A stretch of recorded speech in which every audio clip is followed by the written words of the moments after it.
Welcome everyone to the 3IE and IFPRI seminar. We are very happy to have today here with us Andrew Zeitlin from Georgetown Public Policy Institute.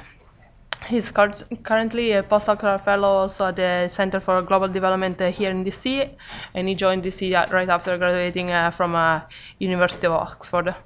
His research combines theory-driven field and laboratory experimental methods with observational data, and today he's going to talk to us about the role of unobserved heterogeneity on precautionary savings and learning in the context of technology adoption. After his presentation, we will have a discussion by Gershon Feder from the research.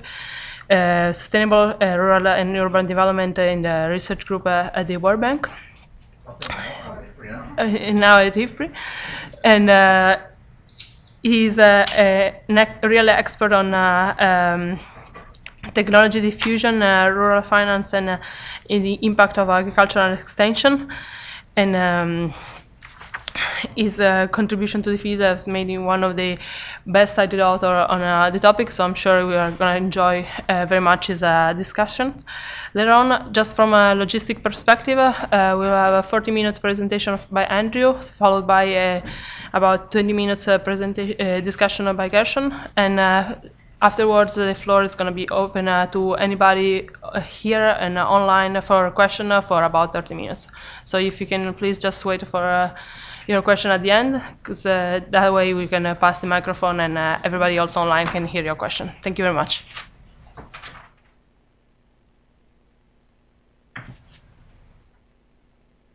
Okay, well, thanks very much for having me, and thanks especially to Gershon for being willing to offer his comments here. I appreciate it, and this is in fact a perfect audience, I think, to be talking about this. So I really look forward to your comments.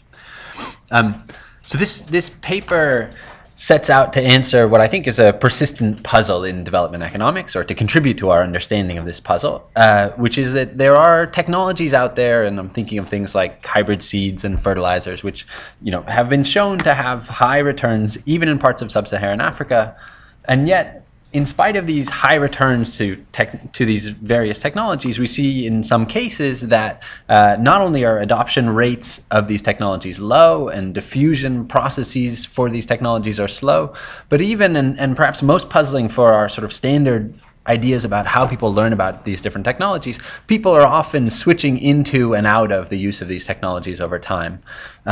And I think our sort of standard theories are not too well equipped, and we're left to answer this, and we're left with a bit of a puzzle, which is what is it that's driving sort of this behavior, these low rates of adoption, and impersistent adoption in particular. So we see many examples of this across the literature. So, for example, in experimental evidence from Kenya, fertilizer and improved seeds have been shown to have returns on the order of 30%. And yet, with these technologies out there, and in this case, not necessarily new technologies, people, I think the adoption rates prior to this experimental work by Duflo, Kramer, and Robinson were something like 25% of farmers using improved seeds. So clearly these adoption rates are low. Similarly, in Kenya, Tavneet Suri documents that in spite of high returns, about 30% of farmers are switching into and out of the use of improved seeds and fertilizers every year. And when we contrast sort of experimental evidence on the impacts of these agricultural technologies with these adoption rates, the sort of distinction is so stark that it's actually prompted Esther Duflo to remark that nothing like limited liability or risk aversion, as we sort of think of them, reasonable levels of these things are capable of explaining the disjuncture between these high return technologies that are out there on the one hand and the low and impersistent rates of technology adoption on the other. So in this paper, I'm going to address this question studying the adoption of something called the high-tech package of inputs. And this is a bundle of fertilizers, insecticides, and fungicides that was developed by the Ghana Cocoa Board in about 2002 and has been marketed thereafter. And I'm going to study the adoption of this package of inputs by cocoa farmers in Ghana. And do so with three aims. First of all, I'm going to show that in spite of a context in which we seem to have these similarly high returns, this is consistent with the idea that there can be substantial heterogeneity. So very high returns on average, and yet some farmers are doing very well out of this when they adopt this new technology, other farmers not so well in the initial adoption, so in their initial experimentation in particular. And farmers react to this heterogeneity that they experience. So people who've done well tend to drop out, and people who do done poorly tend to drop out, and people who've done well are more likely to stay in. What I'm interested in particular is what is it that drives this empirical relationship? Why is it that people who experience bad returns drop out, and people who experience high returns, when they first try out something new, stay in a technology? And I think there are several mechanisms that may relate this. In this paper, I'm testing in particular between two mechanisms. One is a mechanism of prudence. So if I get a bad draw with this new technology, I'm poorer, and the same gamble looks like a worse idea next time around. So I shy away from those risks. And the other, and perhaps more standard story, is one of learning, in which people decide that this technology is either less good than they thought it was, or less good than they thought it was for them in particular. Each of these mechanisms could potentially relate this realized heterogeneity in returns to whether people keep using the technology or not. And they have sort of quite distinct policy implications, as I'll discuss, so the distinction is a relevant one. And the last thing I want to do in this paper is to estimate a structural model of technology choice to address this question of whether, in fact, people's choices are consistent with standard decision-making here. And what I want to argue is that, in fact, learning is an important part of the story of why people are dropping out. In these data, it seems to drive that relationship. And so it's important to take into account the subjective uncertainty that people hold about the returns to these technologies. Having taken that subjective uncertainty into account, actually their choices seem to be consistent with quite reasonable levels of risk aversion and don't require sort of out-of-this-world attitudes to risk in order to reconcile them with the choices we actually see. So in so doing, this paper sort of relates to a couple of strands of the literature. First, and most obviously, there's a long literature on technology adoption in agriculture.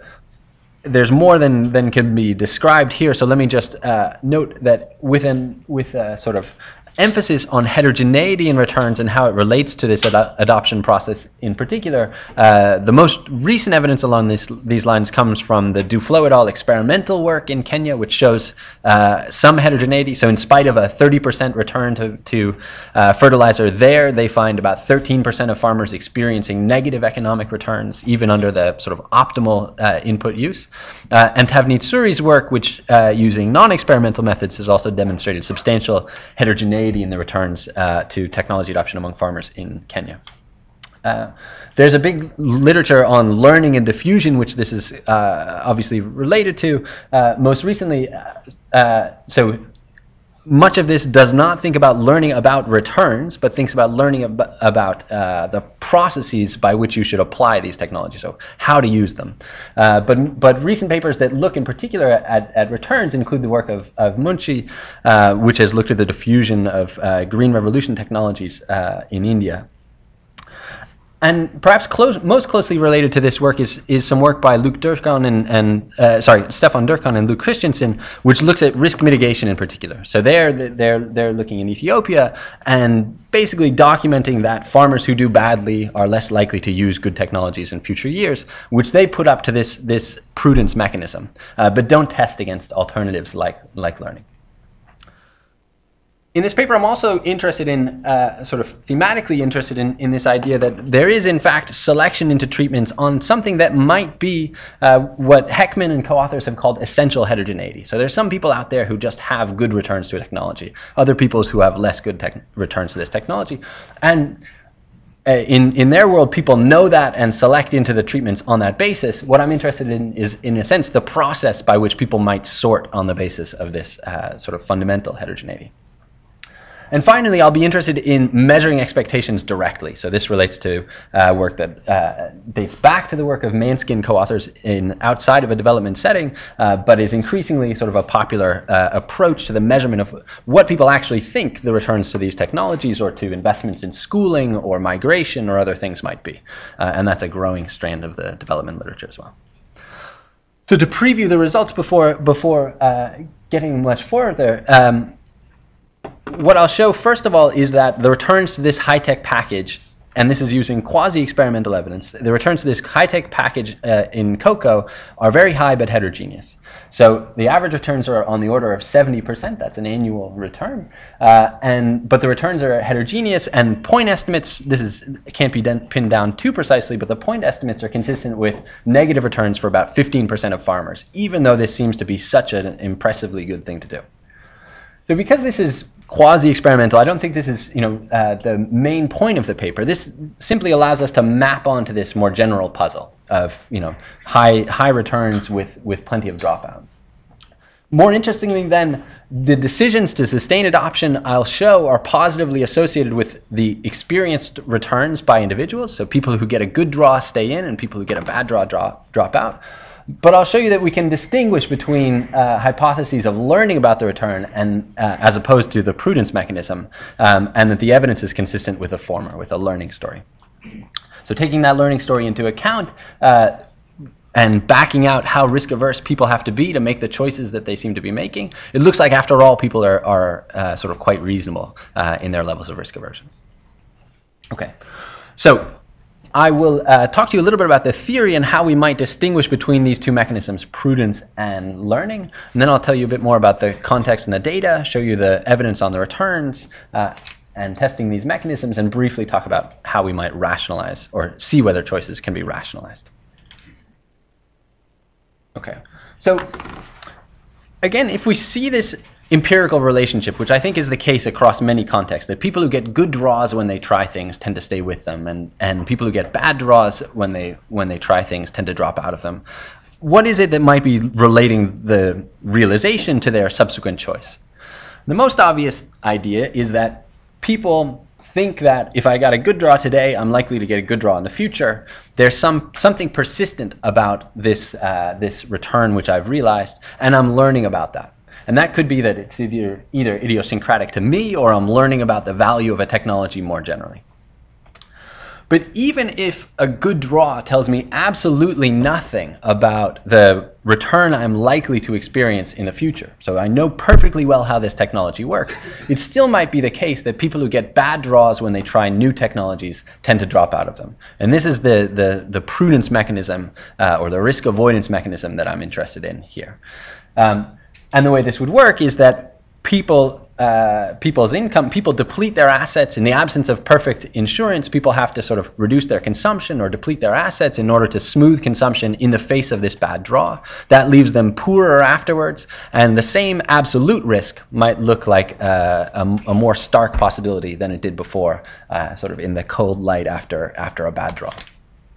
And I want to argue that this isn't just sort of interesting theoretically, but this is an important distinction because these two mechanisms have distinct policy implications. So on the one hand, if this is about heterogeneity and learning, then we typically think that people will tend to experiment less than would be socially optimal. So if we could encourage people to experiment more, they'd be providing information, and that information is a public good. Or indeed, people might be sort of wise to drop out. If they learn that this is bad for them, they may really be doing the right thing when they drop out. Whereas on the other hand, under the imperfect insurance story, we might think there's a whole other set of policy interventions which are possible in order to encourage people to undertake technology adoption, which would be good for them, right? So they'd like to do this if they could only be shielded from the risk. And the question is, can we get insurance to people or protect them against the risks that are deterring them from using these technologies? So it then becomes important, if we want to know how to support or whether to support sustained use of these technologies, to think about what is it that's driving the dropout that we observe. And I think actually this is sort of a special case of a more general problem. So we often see that people are dropping out of things that we think are very high return technologies in agriculture, but also in other areas, right? So for example, in the use of deworming medicine, where we think there are very high returns in experimental work. So in the experimental work of Kramer and Miguel, sustained use of those technologies is also low, right? So this is sort of a special case of a problem that we see across the board, and we should think about, what are the policies which might support sustained use of these apparently good things. So let me tell you a little bit about how we might distinguish between these two mechanisms. So if we think for a moment about sort of a simplified, a sort of stylized idea of how farmers might be making this technology choice. The idea is that farmers here might be choosing between, for simplicity, what we might describe as two technologies. H are new, higher mean, higher variance technology, so the risky new technology, and L, a sort of traditional technology which has lower mean and is perhaps less variable as well.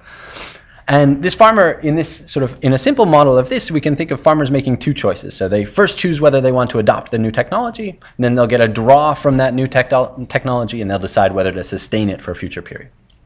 They start out with some assets and some income, which they're getting from the old technology, because after all, we're interested here in particular in what happens when people are first exposed to a new technology. So then if I make the choice to adopt, and we're interested in the adopters in particular and their choice to sustain, I'll get a draw of my first period income under the high technology.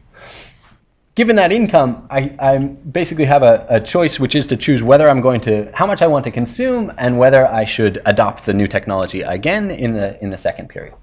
And so this is the consumer's sort of optimization problem here. So I want to think about sort of two simple and stark examples which highlight these two mechanisms. So first is if I know perfectly well what the technology is, right? And so we just shut down the learning mechanism and think about the precautionary motive here. Okay, so under the precautionary story, a positive shock in terms of getting a good draw from the new technology increases the value of adopting in the second period if farmers are prudent, in the sense that they would like to save up in order to invest in these risky technologies. So to sort of put it simply, it seems like so what I'm interested in here is to establish conditions under which positive income shocks are going to make people more likely to adopt risky technologies. And that's true under what I think are a fairly general set of conditions that relate to both how farmers' risk aversion changes as they get poorer and what the distribution of these two technologies is. So intuitively, if the high technology is both much higher variance and doesn't first order stochastically dominate the old technology, then we're more likely to see this effect. And farmers should also exhibit prudence in order for us to observe this effect. All right, so prudent farmers are sort of in particular the ones where we might expect to see this. Okay, so this, I think crucially, and what will be useful for the empirics, is that all income sort of functions the same way for farmers under this prudence mechanism. So getting rich yesterday, building up my savings by any means, all makes me think sort of more positively about this new technology when I come to my second period decision. So all savings sort of functions in the same way, and in particular, even a good draw under the old technology, if I end up saving some of that, is going to make me more likely to keep using the new technology in the second opportunity that I have, because I'm richer and I look at this risk in a friendlier way under this pure precautionary approach. On the other hand, if we think about sort of shutting down the savings mechanism and think about what happens if farmers are learning here, well, let's think about this alternative mechanism. Here, I think the story is more standard and pretty simple. So if you get a good draw in your first trial of this new technology, then under standard Bayesian normal updating, you will always have more optimistic beliefs about the distribution of that technology compared to with someone who gets a bad draw. The crucial thing here, and what allows us to distinguish these two mechanisms empirically, is what should be the relationship in a pure learning story between how well you did under the old technology, using the old technology before adopting, and your decision to sustain use of this new technology. And the critical idea here is that if you already know for sure everything that there is to know about the old technology, then there shouldn't be any relationship, right? This was just a good draw or a bad draw if we've shut down the savings mechanism.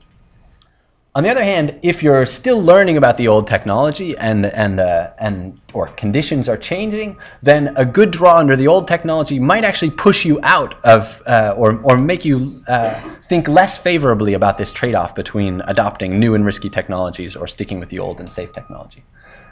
And we might even observe that empirically if the returns are heterogeneous and farmers know them perfectly. So farmers who we observe in data with good draws under the old technology might be have better outside opportunities, right? And they don't need to still be learning about that, but they may know them for certain.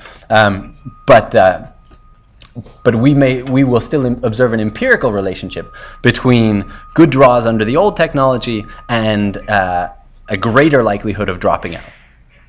Okay, so this suggests a way that we might be able to distinguish empirically these two mechanisms that relate the kinds of the realizations of people's first experiments with new technologies and their choices to stay in. And the critical test is going to be to compare the effect of pre-adoption output levels, which have distinct implications under these two theories. Okay, so let me tell you about the data and get into the empirical results here. Okay, so this paper emerges from a study that we've been running for some time together with the Ghana Cocoa Board and the Cocoa Abrabopa Association. They are the sort of not-for-profit arm of an inputs dealer who, since 2006, has been distributing 2 acres worth of this high-tech package of inputs on a seasonal credit basis to groups of cocoa farmers in Ghana. And they're I think the dominant way to get access to this technology. So people in villages that are not reached by the Cocoa Abrabopa Association are unlikely to have access to this particular. Of course, there are fertilizers, there are fungicides, and they can get some of those, but this particular package in this way is largely being marketed through this group. And taken at face value, this seems to have been a phenomenally successful program. So they went from 1,400 farmers in 2006 to more than 18,000 farmers in 2009. They've expanded dramatically here. And over that time, they've maintained quite a good loan recovery rate. So they get almost 90% or more than 90% of their loans repaid across this period. And yet, both in their administrative data and in our sort of study of these farmers, the dropout rates are very high in a way which seems sort of hard to reconcile with the growth of a program like this. So 25% of first-year members in our sample are dropping out, and the numbers in their administrative data are quite comparable. Okay, so to evaluate these impacts and look at this dropout problem, we did something sort of slightly special, which is to have sampled 2 types of villages using access to Abrabopa administrative data. So we'll see farmers in this study who are either in the first year that Abrabopa ever got to their village, or for all intents and purposes are in the year just before Abrabopa is about to arrive. So we know Abrabopa is going to get there in the future. And this is going to help us in terms of identification. The way we can do this is we're exploiting the timing of signups. So people will have realized, people in this type of village have realized, if they chose to adopt, have realized 1 year's worth of income, whereas people in this type of village have signed up or made their decisions to sign up for the program or not, but have not yet had an opportunity to realize the actual use of this technology.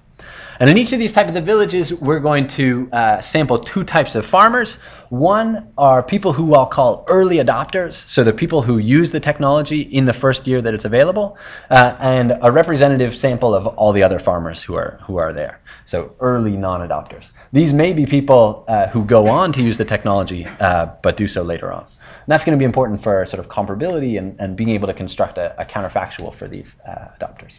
Okay. We have 3 types of data here. We have data on their current and past output realizations. We have data on their membership decisions, so we know who opted in and who opted out. And we have data, as I mentioned, on the subjective expectations of these farmers. So do they think this is what do they think about the returns to adoption or disadoption? Just to give you a sense, because actually this is over a couple of years that we've been collecting these data. So we have survey rounds that correspond to the 2007, 8, and 9 harvests. And then we have farmers defined in our sample based on the harvest that they were first visited by Abrabopa.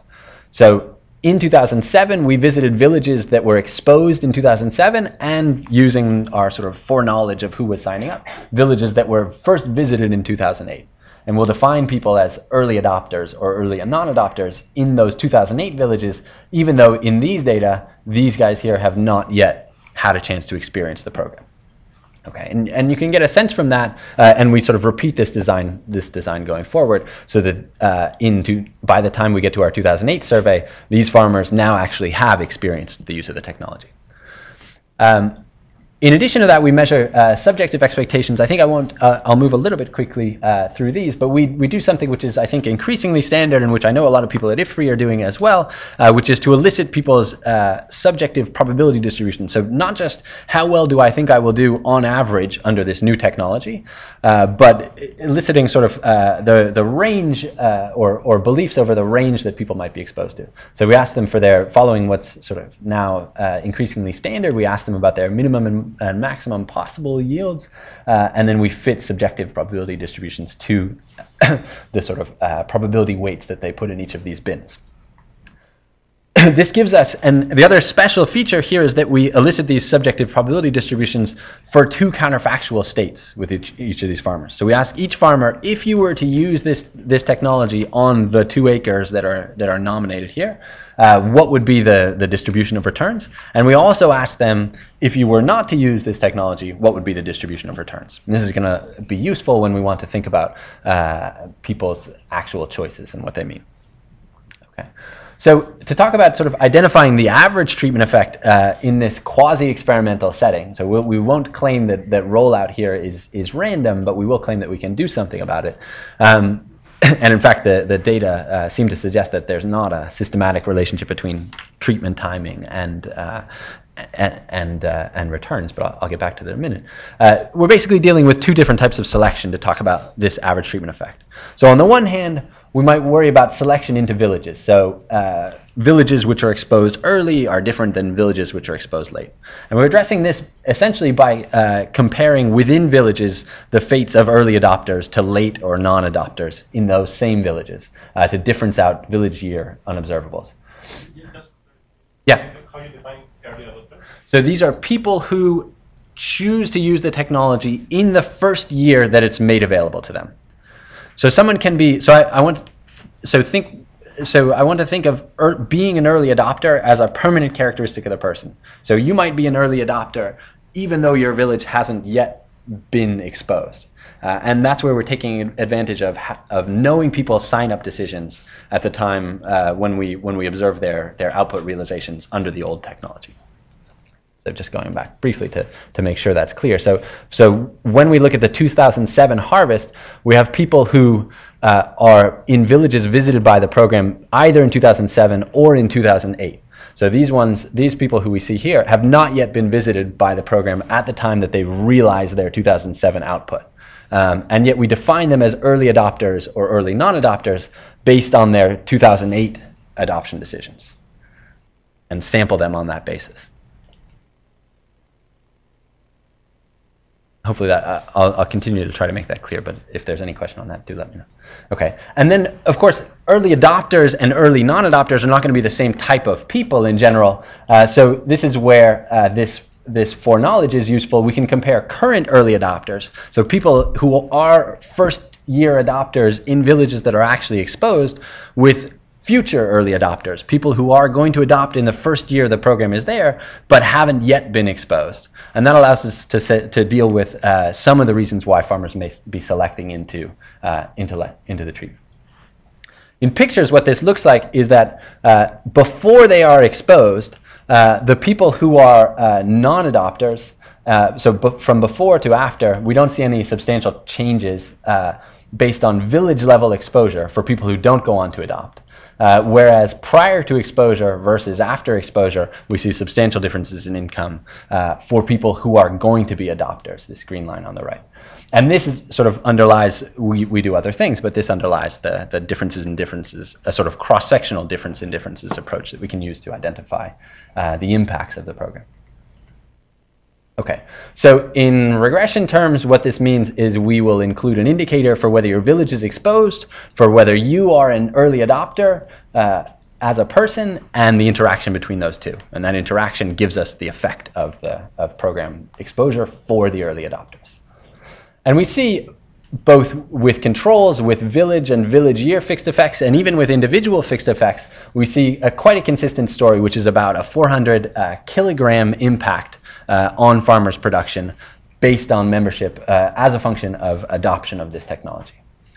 So this is quite a big story. I'll be a little bit quick with that. This is quite a big story. It's 30% of their pre-treatment output for the people who go on to adopt. So it's a substantial gain in terms of yields. And we don't see any changes in complementary inputs like labor. So we can say, so assuming that there's no other costs involved apart from repaying the loans, we can say something about the economic return, which looks like about a 70% return on the value of these inputs. Leaving us with the question of why 25% of these people are dropping out after the first year. Okay, so our story here is that people are dropping out in part because of the heterogeneity that they experience. And this average treatment effect on the treated is masking a lot of the underlying heterogeneity. So we do a couple of things in the paper to both demonstrate that there is heterogeneity and show that it matters for people's subsequent decisions. I think I'll show just a bit of that. To demonstrate that there is heterogeneity, we can interact individual characteristics with the treatment exposure, and whether or not we control for the interaction of this with membership. I'm happy to talk about the econometric details in questions if people are interested. We firmly reject the hypothesis that returns are homogeneous based on these observable characteristics. Okay.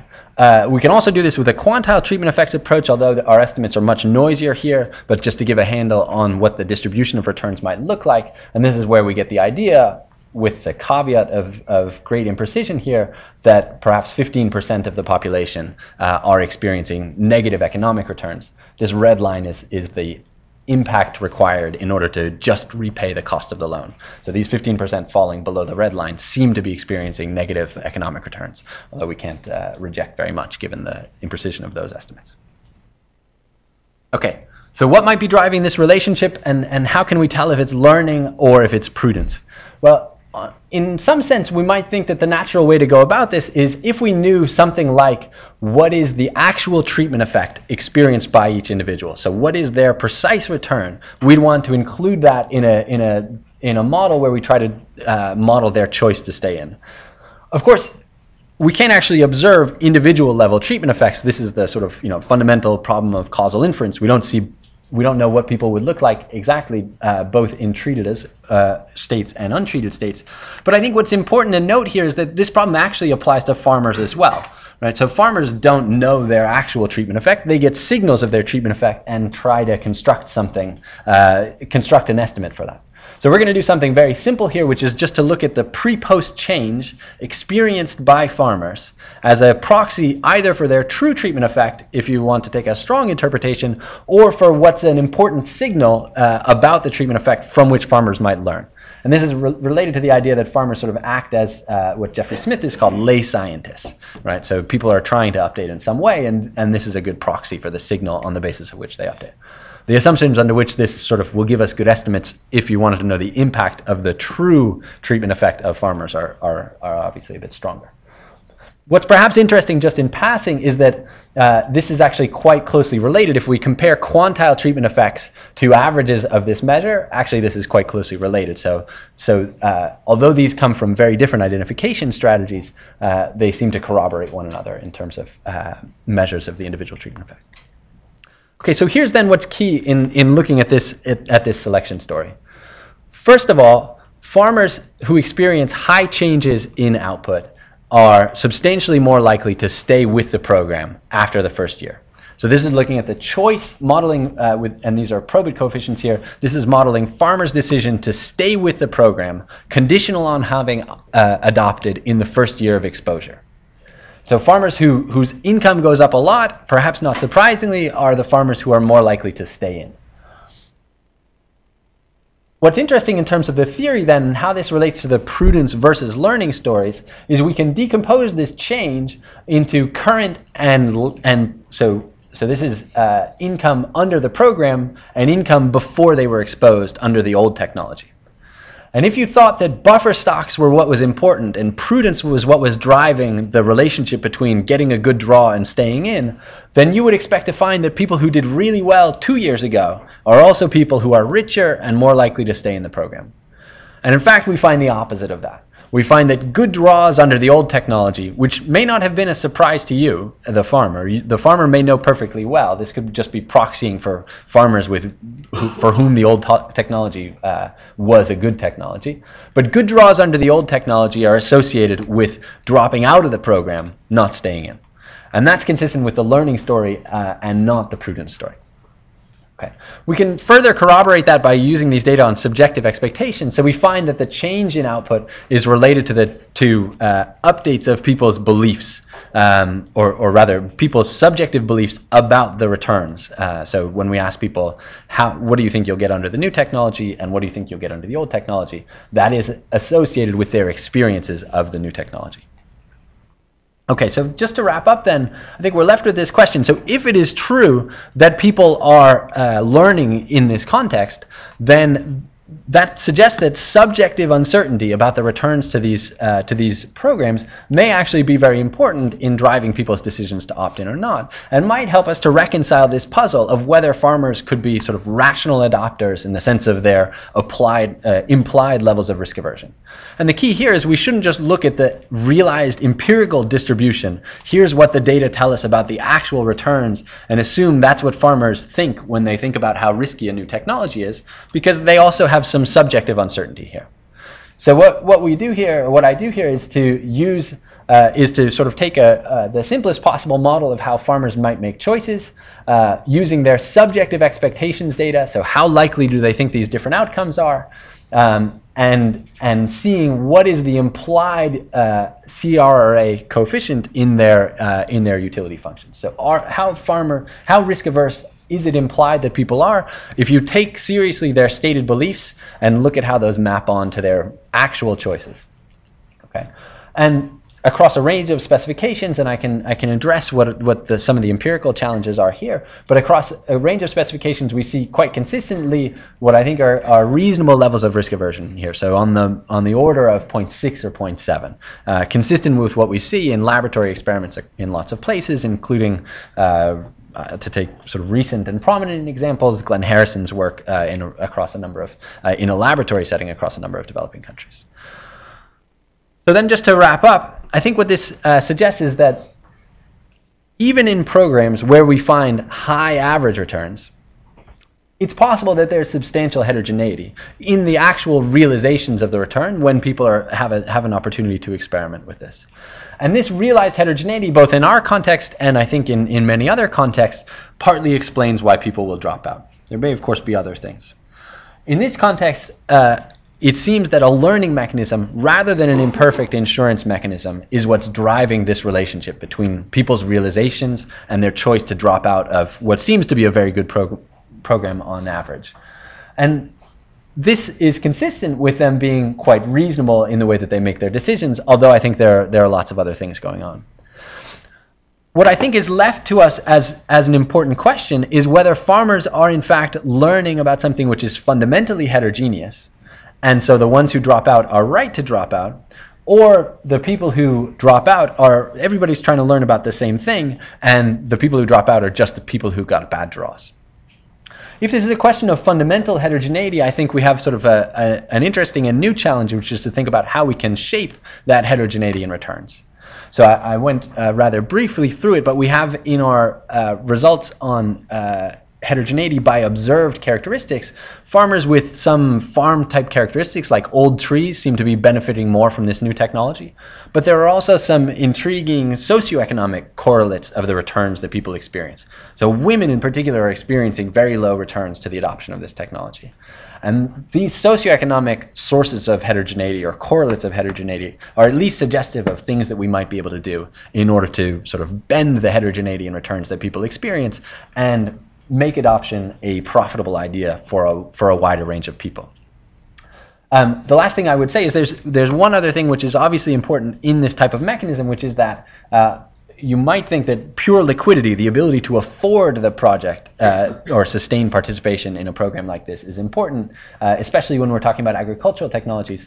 And this applies a bit less in this context. So this context is special in that sense, since farmers are receiving seasonal credit. But the liquidity mechanism is going to be an important one when we think about more general settings in which realized experiments relate to people's decisions to sustain new innovations. So I think I'll stop there, and I look forward to your comments.